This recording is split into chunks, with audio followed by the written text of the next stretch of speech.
ये है बॉश का सीरीज 2 कैटेगरी का newly launch top load washing machine. 8 kg capacity के अंदर ये मॉडल आता है जो भी रिसेंटली अक्टूबर 2022 के अंदर लॉन्च हुआ है।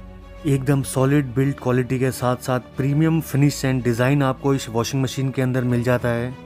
एंड बॉश की powerful eco silence drive motor आपको इस वॉशिंग मशीन के अंदर मिल जाती है, जिसकी हेल्प से इसका परफॉर्मेंस एंड ड्यूरेबिलिटी इंक्रीज हो जाता है। एंड इस वॉशिंग मशीन के ऊपर कंप्लीट इन्फॉर्मेटिव वीडियो आपको इस शॉर्ट्स के डिस्क्रिप्शन में मिल जाएगा, तो जाके एक बार आप कंप्लीट वीडियो को भी चेकआउट कर सकते हो। एंड इस तरीके की डिफरेंट होम अप्लायंसेस कैटेगरी के प्रोडक्ट का प्लेलिस्ट भी आप डिस्क्रिप्शन में चेकआउट कर सकते हैं।